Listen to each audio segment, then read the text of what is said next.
डॉली शर्मा यहाँ पर 1 minute AK Vajpayee कह रहे हैं, वो ये मान रहे हैं सेवादारों की, ऑर्गेनाइजर्स की गलती है, उनके खिलाफ कार्रवाई होनी चाहिए, प्रशासन की भी वो जिम्मेदारी मान रहे हैं। लेकिन बाबा कैसे जिम्मेदार हुए? वो ऑर्गेनाइजर है ही नहीं, वो सत्संग देकर गए और अपना निकल लिए। आप खामखाम बाबा के पीछे पड़े हुए हैं।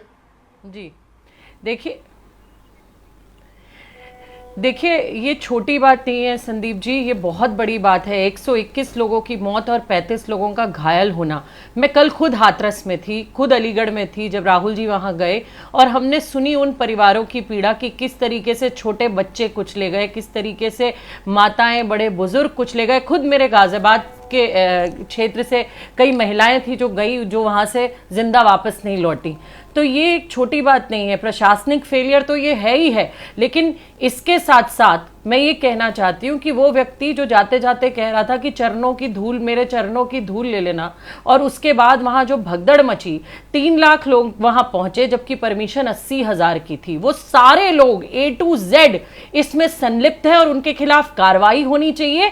जिस व्यक्ति ने यहाँ पर इस तरीके का मिसमैनेजमेंट किया, वहां पर मौके पर ना एम्बुलेंस पहुंची, ना पुलिस बल था, जो अस्पताल आसपास के थे, ट्रॉमा सेंटर्स में ऑक्सीजन नहीं, आप देखिए किसी भी तरीके की जनरेटर तक में तेल नहीं वहां अस्पतालों में। वहां हमें जो पता चला वो ये पता चला कि हाथरस की जो लाश थी किसी मृत की, वो आगरा पहुंच गई, आगरा की अलीगढ़ पहुंच गई, मतलब शिनाख्त तक नहीं हो पा रही है वहां लोगों की।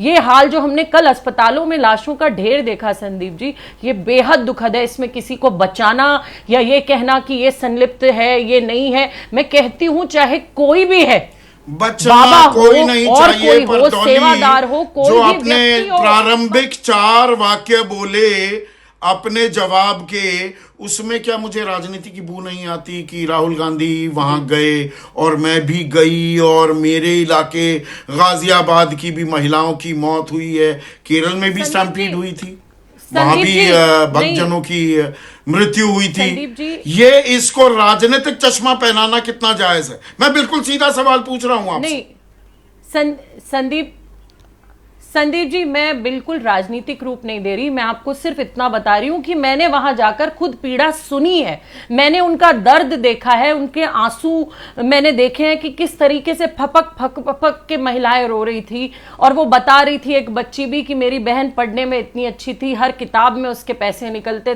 थे, इतना जोड़कर हम गरीब परिवार से आते हैं। वो सारी पीड़ाएं हम सुनकर आए हैं, वो चीज मैं आपको बता रही थी संदीप जी। इसके अलावा मेरा कोई और इससे मतलब नहीं था। मैं सिर्फ ये कहना चाहती हूँ, रही बात केरल की हो या कहीं भी हो, किसी को भी जाने से कहीं किसी ने रोका नहीं है। मुझे लगता है कि सबकी, कहीं पर भी ऐसा मसला है पूरे देश में और कोई भी लोग इसमें सम्मिलित पाए जाएं, सब पर सख्त से सख्त कार्रवाई होनी चाहिए। उन लोगों के खिलाफ एक्शन लिया जाना चाहिए जो इतनी मौतों के, क्योंकि ये एक छोटी घटना नहीं है, ये 121 लोगों की मौत का एक जलजला है। ये 35 लोग यहाँ घायल हुए हैं बुरी तरीके से।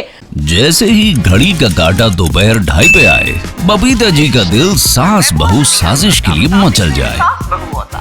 और ये है इनकी बहू, पूरे दिन ऑफिस की टेंशन हो जाए गॉन जब ये करें अपना फेवरेट शो फ्री टाइम पे ऑन। इनकी तरह आप भी देखिए अपना फेवरेट शो अपने टाइम पर और डाउनलोड कीजिए ABP लाइव ऐप अपने स्मार्ट टीवी पर।